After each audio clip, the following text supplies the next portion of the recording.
Radio Soupente, la station des Rapins, 100 fois sans loi et sans courbette, l'émission à Racaille du 15 octobre 2024, qui vous parlera d'une exposition sur les bords de la Marne à Gournay, qui a un petit musée, qui retrace la vie, la carrière d'Eugène Carrière, un peintre magnifique dont la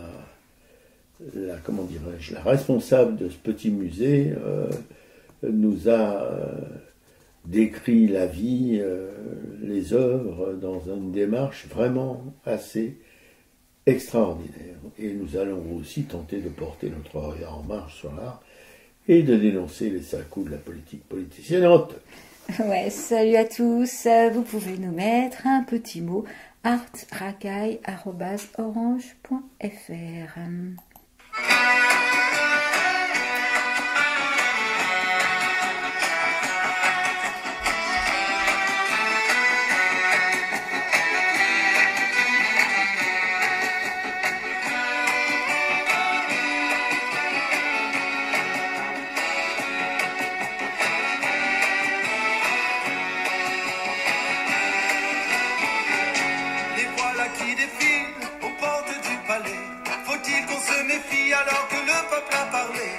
Voilà qui s'arrangent selon leur convenance. Voilà qu'on les dérange, voilà encore qu'ils manigancent. Car c'est un jeu de dupes auquel ils nous convient. Tous ceux qui sortent des îles doivent convenir à leurs envies.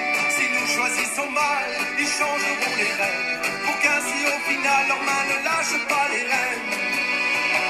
Notre maison démocratie, notre horizon démocratie, notre raison démocratie. On se bat pour la démocratie, notre maison démocratie, notre horizon démocratie, notre raison démocratie. On se bat pour la démocratie.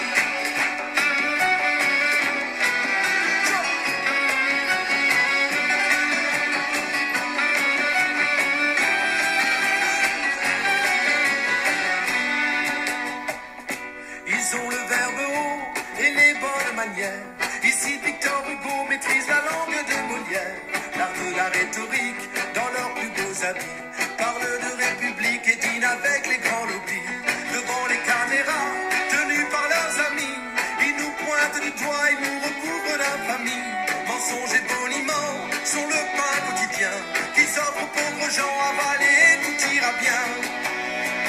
Notre maison démocratie, notre horizon démocratie, notre raison démocratie. On se bat pour la démocratie. Notre maison démocratie, notre horizon démocratie, notre raison démocratie. On se bat pour la démocratie.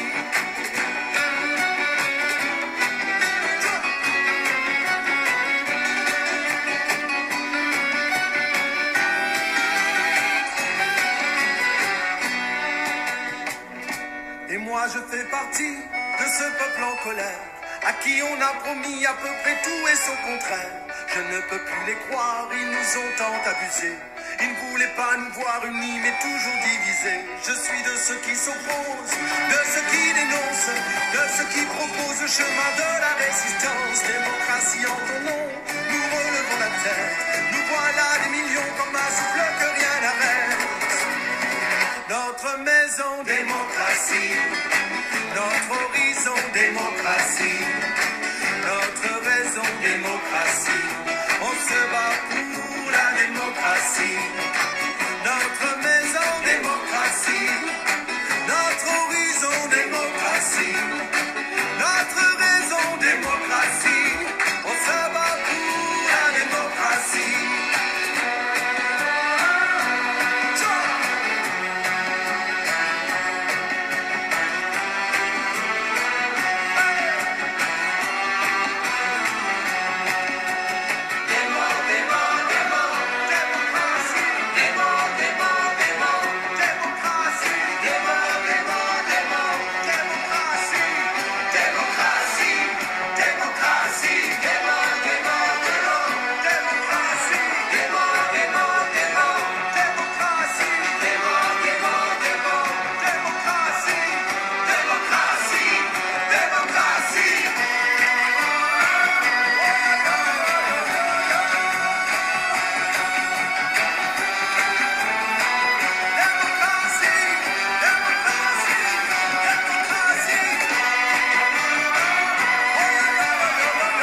démocratie. Les fabriques du bobard, de la fake news, dit-on aujourd'hui, que produisent, sans prendre le temps de respirer, toutes les gazettes imprimées, radiophoniques ou télévisuelles, par l'entremise d'écrivaillons et autres bafouilleurs dans le poste. À qui se fier? Une question parfaitement idiote. D'autres sur les réseaux sociaux de la bêtise, où des sommets de la connerie malveillante sont atteints à chaque minute et 24 heures sur 24 par des milliards de paumés du petit matin. À ce que les organes de propagande officiels en disent, qui eux-mêmes pratiquent à tire-larigot pampant la ribambelle ces flatulences de l'esprit, et qu'aujourd'hui en France, française, mise au pas par un gouvernement de droite à droite toute, on use, on abuse du mensonge d'État pour faire croire au bon peuple que la cata frappe à la porte de nos crambuses. Qu'en fait, les riches sont pauvres et que nous autres sommes les nouveaux pleins aux as. Que ni vu ni connu je t'embrouille, ce sont les nous autres purotins qui vont au bout du bout payer la note, comme à chaque fois et comme toujours. L'impôt du roi, la gabelle, l'impôt sur le sel et enfin la dîme, l'impôt dû à l'église. Une salade d'une drôlerie sans pareille. Majorité de simplets ont voté pour plus de justice sociale, plus d'hôpitaux, de services publics, d'une école laïque pour toutes et pour tous, de da du do si fa la ré mi do sol bo. Des gauchos avérés se sont mis bras dessous qu'ils s'appellent le nouveau Front populaire, avec un ultra-gauchiste comme Hollande, dont la réputation n'est plus à faire. On est prié de pas rire dans la salle. Qu'on a même frôlé la cata avec un ex-ministre du gaucho, que je viens d'évoquer, Cazeneuve en moi. Un héroïque à la main de fer à repasser, dans un gant de velours mité. Il n'a pas passé l'examen d'entrée. J'en aurais fait pipi dans mon quel-but. De joie. Que le Macron trouvait trop mouillé avec l'ultra-gauche, c'est dire. Restait une quarantaine de députés, dit les Républicains. Et ce sont eux qui ont attrapé la queue du singe sur le manège de la foire de la politique en toc. Et un de ces Républicains, en pâte à fixe, a chopé dans ses petites pattes griffutes le ministère de l'Intérieur. Le retaillot coup de rabot, qu'on dit, et qui vient un exploit de rien, de virer à coups de bottes cloutées un des fils de Ben Laden qui bullait dans l'Orne en barbouillant. Un dangereux terroriste, maqué à une citoyenne anglaise. Perfide Albion, toujours dans les coups tordus. Et la marade de cette histoire, le rejeton de Ben, n'a pas eu la joie insigne de passer par la case rétention. Les mystères mystérieux de la police de chez nous, virevoltant descendant des manants qui ont démembré la bastoche, et où ce que la Nini Pochien faisait son beurre dans les années d'il n'y a pas longtemps. On les aura les pieds pleins. Par contre, je ne parierai pas sur la suite de son ministère à cet ex-pote de Devilliers et de son cirque du Puy du Fou, qui se frite déjà avec le ministre de la Justice, un ex-gaucho qui a dépoussiéré sa veste dans la haute administration de ce pays. Une habitude des ministres de l'Intérieur qui se prennent pour ceux qu'ils ne sont pas, des maniganceurs intelligents. Et là, il est permis de rire aux éclats, et de se chanter que dans la vie, il ne faut pas s'en faire, qu'il ne faut vraiment pas, et ainsi que le chante notre bon Georges, mourir pour des idées, d'accord, mais de mort lente. Et sans trop de bobos, si ce n'est pas trop demandé. Mais peut-être que la mort et c'est même sûr, est plus généreuse que ceux qui croient nous gouverner, vu qu'elle sait qu'après elle, il n'y a rien à espérer comme les églises nous bourrent le mou, avec cette idée cuculapraline qu'on ira tous au paradis. On ira. Le chemin semble moins long pour se faire réchauffer le prose en enfer. À choisir, je préfère y trouver tous les mauvais garçons du temps de François Villon et de sa poésie. Qu'il n'y a pas mieux aujourd'hui. Baudelaire l'ayant glissé, les fleurs du mal trépassées, reste qu'on peut discuter du cas d'Houellebecq, qui est assez pourrave pour jeter les cendres de sa clope sur les deux illustres précités. Quoique je préfère les vociférations du docteur Destouches, plus humaines malgré ce qu'on en dit chez les faux culs de l'écriture d'aujourd'hui, qui ne dérogent pas à celle d'hier. Très beau texte, Robert, j'aime beaucoup ta façon d'écrire, il n'y a pas à dire, tu es très fort. Et quand tu parlais des fake news, justement, je voudrais revenir sur ce média Blast qui est dirigé un petit peu, qui a l'initiative de Denis Robert et qui est vraiment dans le collimateur justement des pouvoirs de nos dominants, puisque c'est quand même un média alternatif qui décrypte réellement l'information et dont les fake news. Et le 7 octobre 2024, donc ils ont fait une émission justement en collaboration avec le média indépendant Orient 21. On en parle souvent ici d'Orient 21. Je rappelle que c'est un journal qui est spécialisé sur le Proche-Orient, dont le rédacteur en chef est Alain Grèche, qui a travaillé avant au Monde diplomatique. Et donc, ils ont eu plusieurs intervenants avec des sensibilités différentes. Et donc, l'objectif était un peu d'analyser l'effondrement du paysage médiatique et politique français dans sa capacité à rendre compte avec rigueur et nuance de cette guerre. Et donc est intervenu Michel Sibony, dont on a régulièrement évoqué le nom ici. Michel Sibony est porte-parole de l'Union juive française pour la paix. Donc c'était une des invitées de cette émission. Et un extrait de son intervention, volontairement tronqué de la partie de sa démonstration dans laquelle elle exprimait son empathie pour toutes les victimes de cette histoire, les victimes juives du 7 octobre et toutes les victimes palestiniennes depuis et avant le 7 octobre, a été diffusée sur les réseaux sociaux. Et dans cette même séquence, Michel Sibony indiquait que les juifs morts le 7 octobre et tous ceux qui ont suivi le 7 octobre sont des victimes du régime colonial, puisque le 7 octobre est un des épisodes d'une guerre de libération d'un peuple opprimé et colonisé. Et sur la base de cet extrait tronqué, en fait, depuis, Blast est l'objet d'une entreprise de calomnie et de diffamation qui est relayée, bien sûr, par des militants proches du printemps républicain. Caroline Fourest en tête, qui multiplie sur les réseaux sociaux les surenchères verbales s'en prenant à Blast et à Michel Sibony. Et ces gens-là chassent en meute. Géraldine Wessner, qui est rédactrice en chef du journal Le Point, s'est fendue d'un tweet. Blast, le souffle de la propagande antisémite. Oh. Emmanuel Ducrot, journaliste à l'opinion, fustige notre antisémitisme décomplexé. Et un article du journal du dimanche, on sait que c'est pas Arnaud qui vient de racheter le journal du dimanche. Non, c'est Bolloré peut-être alors. Voilà, intitulé « Guerre de libération d'un peuple opprimé, quand Blast souffle la haine des Juifs en plein 7 octobre ».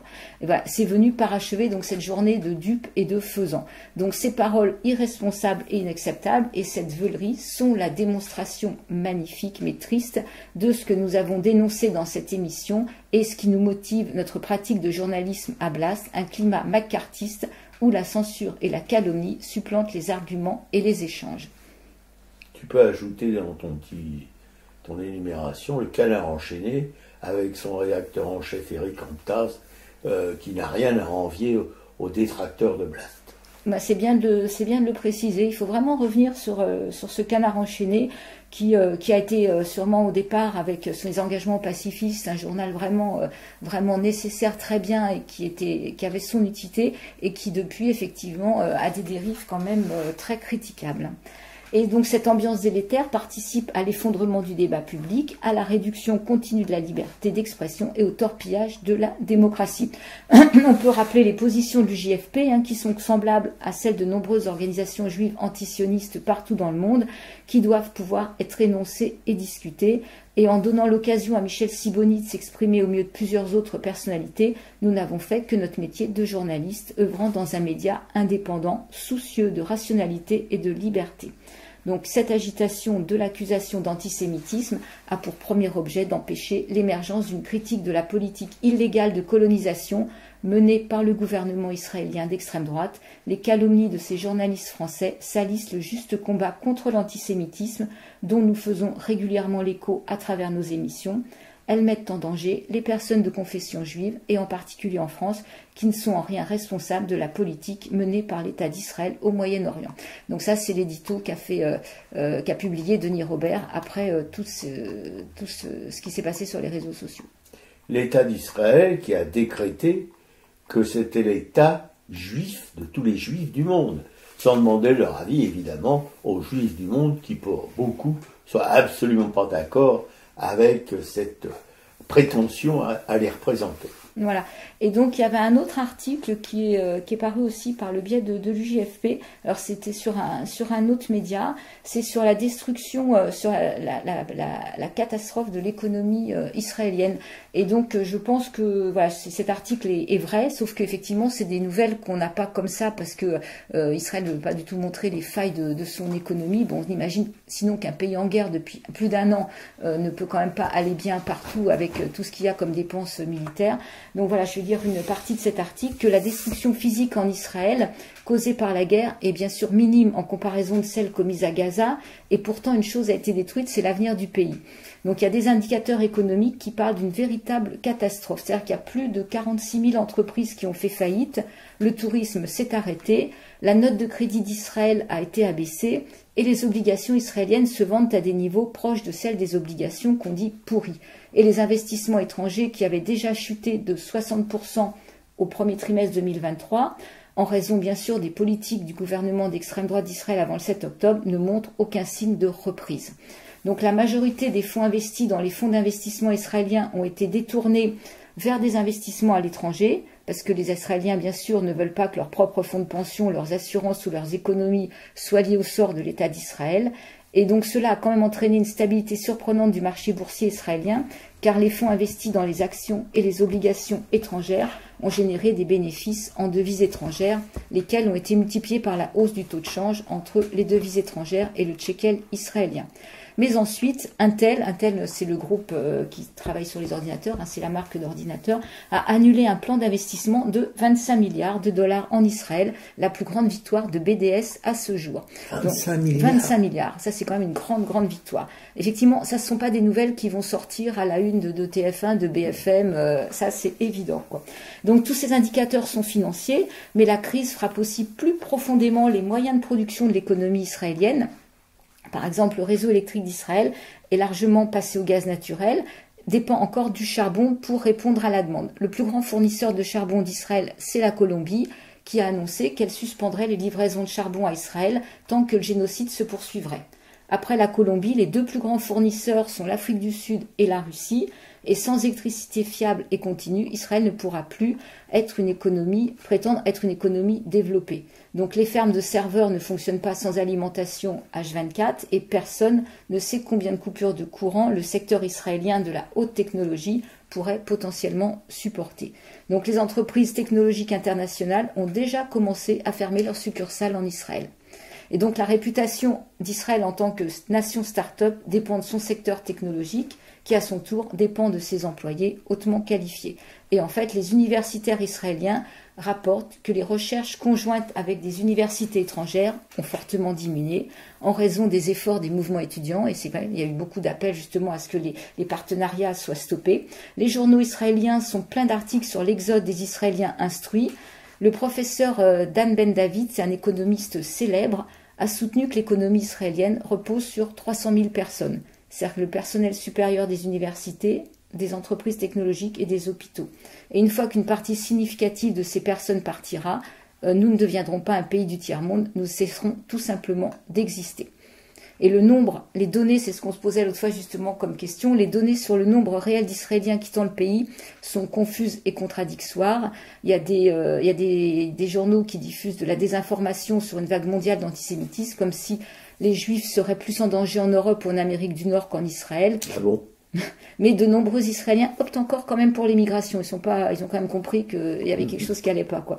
Donc les familles prennent des vacances prolongées, d'autres Israéliens explorent des options de travail et d'études à l'étranger. Et donc les estimations sur le nombre d'Israéliens ayant quitté le pays varient énormément. Effectivement, on n'a pas trouvé tellement de chiffres l'autre fois quand on s'est posé la question. Et les deux secteurs de l'économie israélienne qui ne signalent pas d'effondrement sont les entreprises d'armement, bien sûr, qui affichent des ventes élevées, et les exits, c'est-à-dire lorsque des entreprises internationales se disputent les restes du secteur technologique israélien en quête de bonnes affaires. Même Google a exprimé son intérêt pour acheter une société israélienne de cybersécurité, quoi. Donc les économistes israéliens s'attendent à ce que le gouvernement israélien prenne des mesures urgentes pour faire face à la crise, mettre fin à la guerre, réduire les dépenses publiques, augmenter les impôts, rétablir la confiance du public dans les institutions publiques israéliennes, réparer les relations étrangères d'Israël, notamment avec les pays dont il dépend pour le commerce, comme l'Union européenne, la Turquie, la Colombie, alors que le gouvernement israélien met plutôt en œuvre des plans pour détruire l'économie palestinienne, non seulement à Gaza, mais aussi celle de l'autorité palestinienne en Cisjordanie. Donc il adopte une approche belliqueuse envers tout État qui critique ses politiques et il a adopté un budget irréaliste de dernière minute en 2024. Et donc il y a même des économistes qui se demandent si Israël pourra survivre jusqu'à son 100e anniversaire. Et il y a, lors de la 76e journée de l'indépendance d'Israël, le journal Haaretz avait publié justement un édito dans ses éditions anglaises et hébraïques avec le titre « Israël survivra-t-il pour fêter ses 100 ans ?» La réponse seulement si Netanyahou démissionne. C'est réjouissant. C'est réjouissant, mais c'est important de voir qu'effectivement ce pays court à sa perte. En fait, c'est quand même ça. Il y a plusieurs analyses qui l'ont déjà dit qu'en fait Israël se mettait complètement en danger, quoi. Oui, et quand il raconte qu'en France les Juifs sont en danger, je suis désolé, mais il faut être vraiment abruti pour croire à des spéculations de cet ordre. Parce que la France, à mon avis, il n'y a pas en France une partie la moitié de la France qui se bat avec l'autre moitié. Voilà, il n'y a pas de bombardement en France, il n'y a pas de missiles qu'on se ramasse sur la gueule venant du sud de la France sur le nord et du nord sur le sud. Est-ce que les gens sont capables de comprendre ça ou pas? Et ceux qui disent ces bêtises sur l'antisémitisme récurrent en France, qu'il y a des actes d'antisémitisme comme on l'a jamais vu depuis le 7 octobre, mais c'est un mensonge éhonté. De mon point de vue, je me sens plus en sécurité ici qu'en Israël. Mais je pense que les Israéliens aussi, du coup. Ouais. Voilà. Et là, en fait, je vais vous faire écouter un poème très beau qui s'appelle Peut-on aimer un pays? C'est Mona Chollet qui était invitée pour la sortie de son dernier livre dans la Grande Librairie, l'émission de la Grande Librairie de la semaine dernière. Et Mona Chollet a récité un poème sur la Palestine, un poème qu'a repris justement le journal Orient 21. Donc là, je vais vous le faire écouter. Aimer un pays qui n'est même pas un pays. Un pays dont on n'a jamais foulé le sol.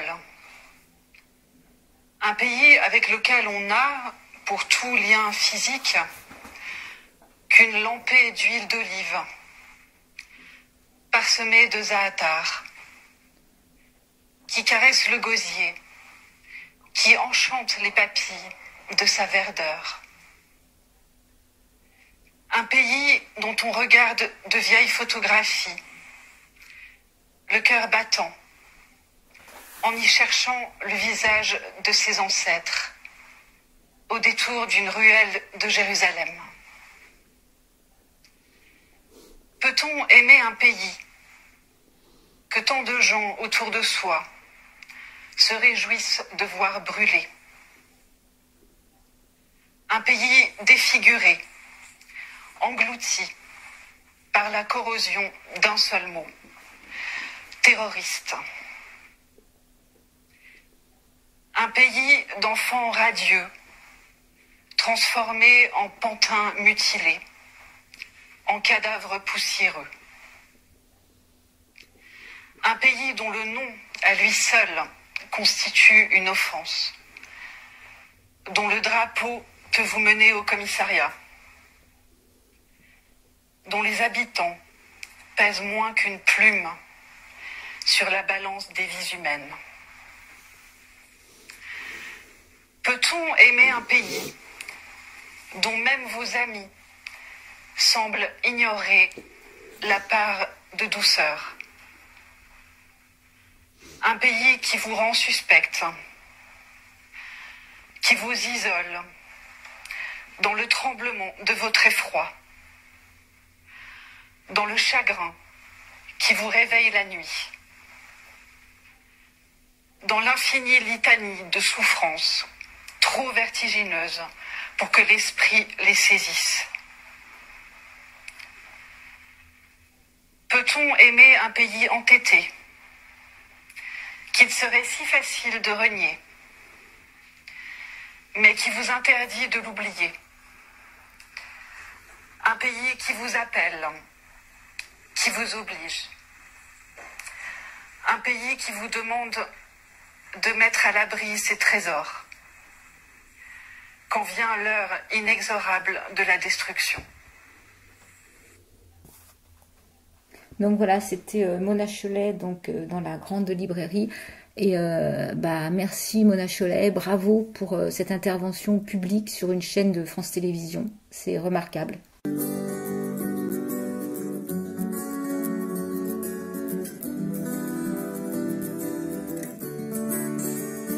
À côté de son âne, sur un sentier de terre, un très vieil homme marche, pieds nus dans ses sandales, et c'est en Palestine, et ça n'est pas hier, non c'est ce matin même, dans les collines pâles. Regarde bien, dit-il, cette route qui passe, à 2 pas large et lisse, et s'en va où je vais. Elle n'est pas pour moi, ni pour ceux de ma race. À des chemins d'exil, nous sommes condamnés, à des chemins pierreux, par la loi des soldats, qui font une prison de mon pauvre pays, qui bâtissent des murs et ne me laissent pas aller jusqu'à mon champ, tirer l'eau de mon puits.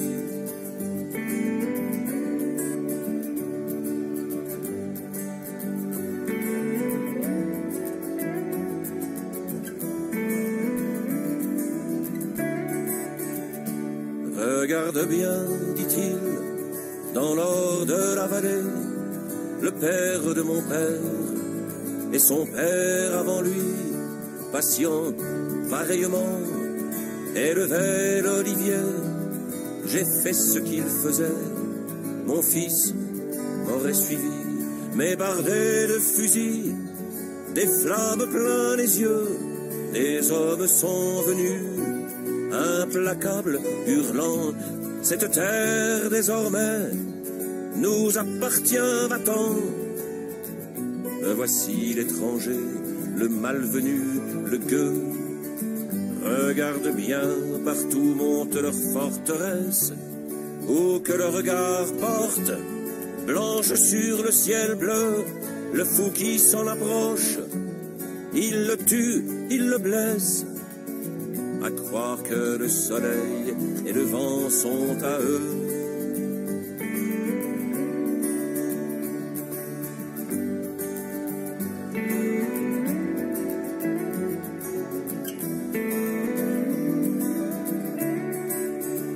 Sur le chemin montant, le vieil homme s'arrête. Ils ont les bulldozers, les blindés, les canons. Je n'avais que ma sueur, ma bête et ma charrette, et mes seules mains pour défendre ma maison. Ils ont le feu du ciel, les bombes et le vacarme contre l'acier brûlant. Que peut un cœur qui bat, et je n'ai plus de toi, et je n'ai plus de larmes, mais suis encore debout, et je resterai là. Le vieux ajoute encore, et c'est aujourd'hui même, avant de s'en aller, sans plus se retourner, avant de disparaître, au tournant du sentier. Quand tu retrouveras Au loin, les gens qui t'aiment, offre-leur de ma part des paroles de paix.